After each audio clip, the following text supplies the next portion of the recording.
Neemias, capítulo 13. Naquele tempo, fez-se ao povo uma leitura em alta voz do livro de Moisés, e nas Escrituras se achou registrado que o Amonita e o Moabita não serão admitidos à Assembleia de Deus, e isto para sempre, porque não vieram ao encontro dos filhos de Israel com pão e água. Contrataram contra eles Balaão para os amaldiçoar, mas nosso Deus mudou a maldição em bênção.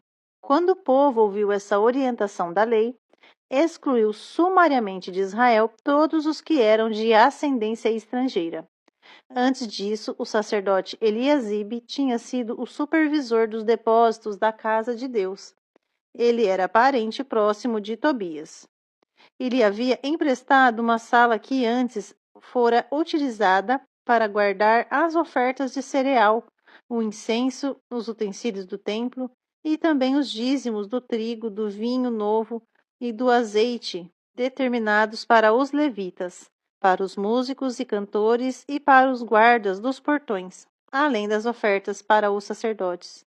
Entretanto, quando tudo isso estava ocorrendo, eu não estava em Jerusalém, pois no 32º ano do reinado de Artaxerxes, rei da Babilônia, retornei à presença do rei.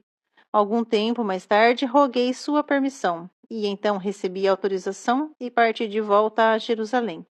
Aqui soube do mal que Eliasibe fizera ao ceder uma câmara a Tobias nos pátios do templo de Deus. Fiquei profundamente decepcionado e, por isso, atirei todos os móveis de Tobias fora daquela sala sagrada. Dei ordens expressas para que, imediatamente, todas as câmaras do templo, as salas sagradas, fossem purificadas, e coloquei nelas novamente os utensílios da casa de Deus, com as ofertas de cereais e o incenso sagrado. Fui informado também que a parte prescrita aos levitas não lhes era entregue e por isso os levitas e os cantores responsáveis pelo culto tinham fugido cada um para suas próprias terras. Então, repreendi os oficiais e lhe indaguei: por que a casa de Deus ficou abandonada? Em seguida, convoquei os levitas e os cantores e os enviei aos seus devidos postos. Todo o Judá, então, trouxe os dízimos dos cereais, do vinho novo e do azeite para os depósitos. E nomeei como tesoureiros para supervisionarem os depósitos Selemias, o sacerdote, e Zadoque, o escriba, e Pedaías, dentre os levitas. E como assistente deles, Anã, filho de Zacur, filho de Matanias, porquanto eram homens de confiança, e, portanto, receberiam a responsabilidade de providenciarem a distribuição dos suprimentos entre seus irmãos e companheiros de ministério. E orei: lembra-te de mim, por isso, meu Deus, e não te esqueças que fiz com a mais absoluta lealdade pela casa de meu Deus e pelo serviço religioso prestado em tua honra e adoração. Naqueles dias, observei que, em Judá, alguns trabalhavam nos tanques de prensar uvas, inclusive durante o sábado, e ajuntavam o trigo e o carregavam em jumentos, transportando juntamente com vinho, uvas, figos e todo tipo de carga. Todos esses mantimentos eram trazidos para Jerusalém em pleno sábado.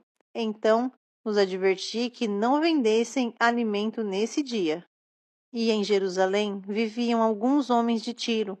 Eles traziam peixes e todo tipo de mercadorias que comercializavam em Jerusalém entre os filhos de Judá.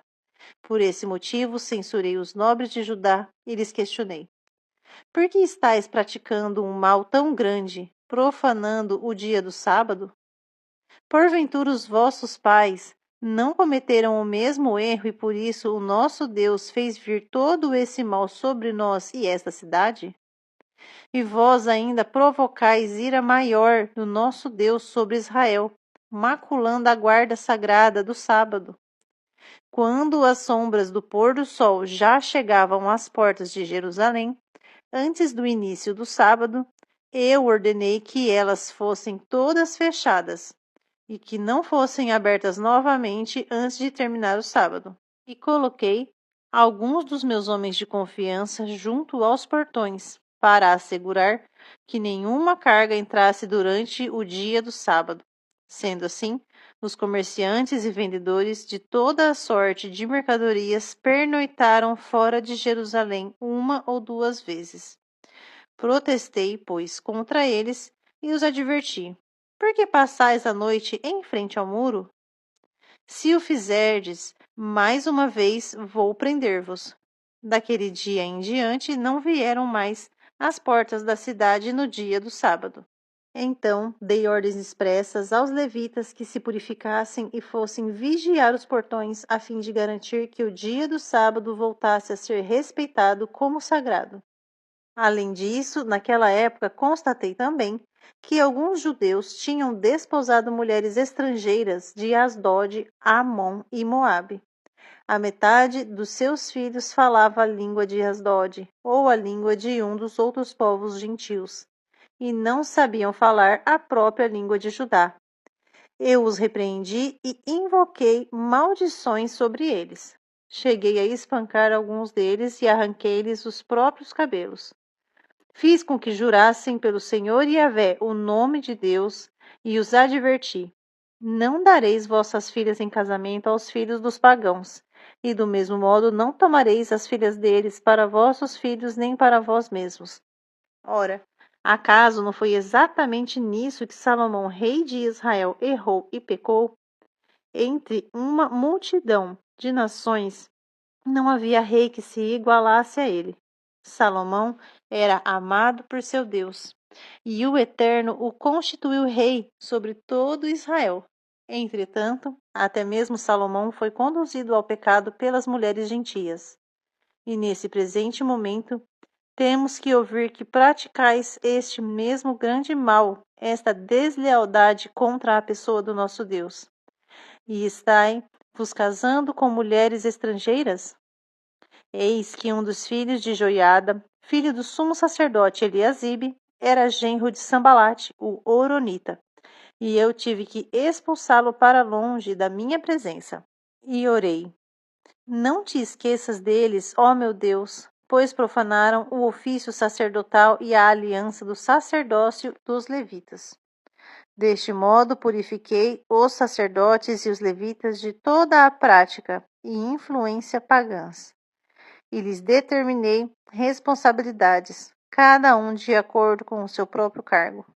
Também estabeleci normas para as provisões de lenha, indicando as datas exatas em que deveriam ser trazidas, assim como para os primeiros frutos. E orei: lembra-te de mim para o meu bem, ó meu Deus.